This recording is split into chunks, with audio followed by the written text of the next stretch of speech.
What's going on, guys? Welcome back to my channel. This is Leo's Nerd Talk, and today we're going to be talking about the original Fantastic Four. So let's get into that. Hi, my name is Leon, and as I talk about the movie, TV show, video game later, or just anything nerdy, you are in the right place. And like I said, today we're talking about Fantastic Four. So without further ado, let's get into the review. Now, I know there was a Fantastic Four movie before this back in, I believe, 1994 that never actually got released. I am still planning on putting that within my ranking once the new Fantastic Four movie comes out, but I won't be doing a full-fledged review like I'm going to be doing on the rest of the movies that were actually theatrically released to the public, and not a movie that was finished but never released. But before I give you my thoughts on this movie, make sure to let me know what you guys think about this movie in the comment section down below. Also share your excitement for Fantastic Four First Steps. I am very, very excited for that movie, which we'll be seeing here in a couple of days from now. But with that being said, let's go ahead and get straight into my pros. And starting with my pros, I had to say right off the bat, I have a lot of nostalgia for this movie. I still remember being a kid in the movie theater watching this film for the first time. You know, it was kind of a family tradition going to the movies and dinner every Sunday night. And I just remember going to this movie with my family. I was like 5-6 years old at the time. Watching this movie, I was just such in awe. And to be honest, while it's, you know, not the greatest in terms of like superhero achievements, especially nowadays of what we expect out of a superhero movie, it is still a lot of fun.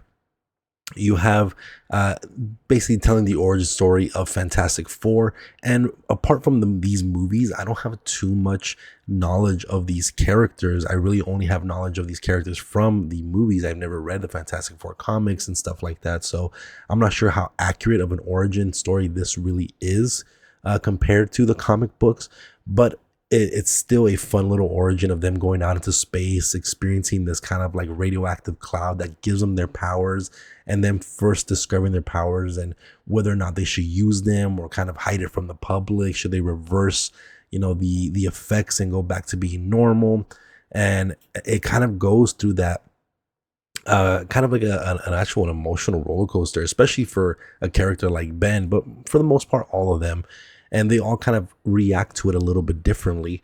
And I think for a movie like this, where yes, you do still have quite a bit of cheesy moments, you do have those serious moments that really hit home for a lot of people, or at least when you're watching it, it can come off very serious.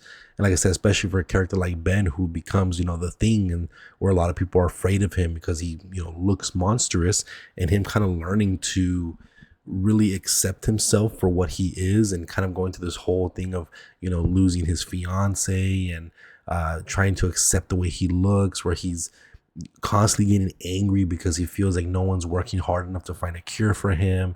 And, you know, especially with like Victor Von Doom kind of manipulating him, and him realizing that he made a mistake and kind of reverting back to it and accepting him being kind of a hero and being this kind of brooding monster character, but just kind of accepting that within himself, you know. So everybody experiences this transformation a little bit differently.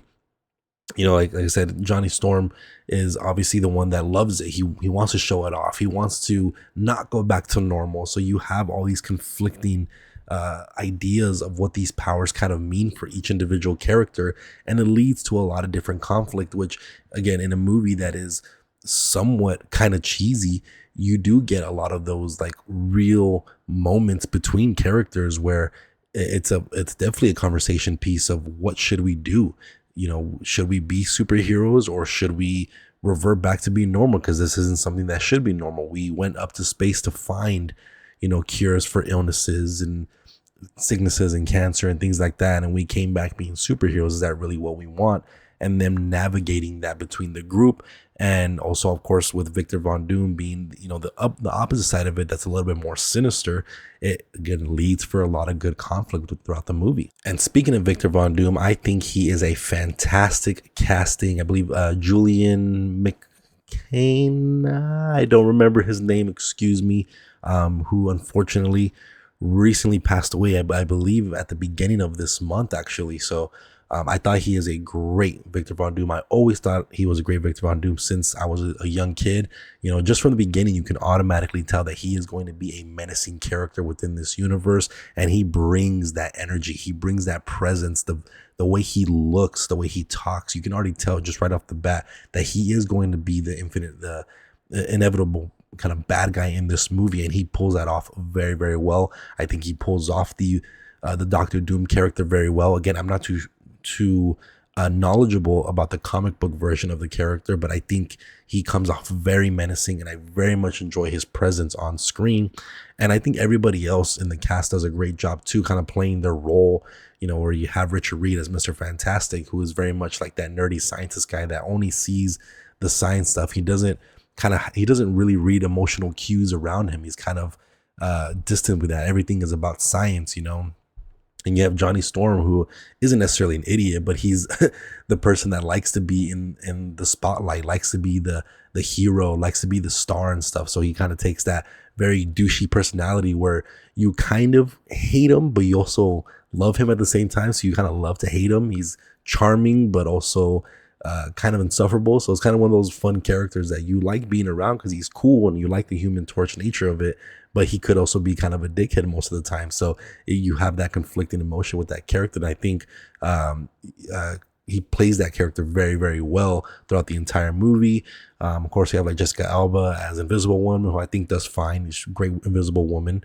And then I forget the name of the actor, but the one that plays Ben or the Thing, I think he brings the most heart and the most emotion to these movies as well. One of my favorite scenes is when he's talking to Susan Storm, and she's kind of saying that they're all in it together. You know, it's like we're trying to work on it, and he kind of gives her this one liner that I think is just speaks for his whole character when he just says like, "You don't know how much I would give to just be invisible." You know, obviously her being Invisible Woman, kind of digging into that of how he just feels like everybody is just laughing at him, everybody's just scared at him, and he just feels monstrous within himself.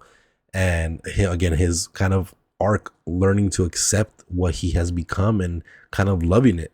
And I think that's a very fun character to kind of explore throughout this entire movie. So I think he does bring kind of the most heart in this film, where in inherently a very goofy movie at times and kind of campy nature to it, you do get some of that heart, and I very much enjoy that. And then beyond that, I think this movie is just very fun. We have really fun action sequences. We have, of course, like Johnny Storm going to like the X Games motocross event and trying to do his tricks and stuff, and then all the other different moments we have that kind of sprinkle out throughout this movie to just kind of have fun with the powers. You know, this movie kind of feels like it's more so showcasing the powers and having like a proper through line. And that's kind of what it is. It's kind of like a showcase of what the Fantastic Four kind of is, you know, and that's fun. You know, it comes off being a very fun, entertaining movie. You could just turn your brain off and just enjoy the campiness and the goofiness and the cool effects and stuff, because for a movie from 2005, the effects are actually done pretty well. You know, we always joke a lot about CGI, but CGI in the early 2000s were not as bad as we remember, or sometimes even better than what we get nowadays. So it is just a fun, entertaining movie. You have some good shot choices. I think directing and pacing is very fun. You move along to this movie very, very quickly. And I mean, rightfully so. The movie's only about an hour and 40 minutes long, so there's not much to really delve deep into. So the pacing is a very easy thing to follow, and it goes through the emotions very, very quickly. So it ends up being just a fun, quick watch with some heart thrown in there a little bit. But with that being said, let's go ahead and get into my cons. And I kind of spoke a little bit, but I do feel like it does lack a little bit in the story department. We do have the somewhat central through line where all these characters went up into space and they got hit with this radioactive kind of cloud that gave them the powers. And because of this, Victor Von Doom's kind of business gets thrown into the dump, and all of his investors kind of pull out. So he kind of has like a kind of a revenge plan against these four characters, the Fantastic Four, because they kind of ruined his business in a sense. So he ends up becoming, you know, the Doctor Doom that we know, having the electrical powers and all that stuff, the magnetic powers and things like that, and him wanting to kind of destroy them just for his own kind of revenge sake. It's not going to prove anything. It's not going to give him his business back or any sense. It's kind of just more of like a straightforward revenge plot because they kind of ruined his business. And that, for the most part, is what is driving, you know, Victor's character through this entire movie. And the other kind of subplot is just trying to figure out how to reverse the superpowers.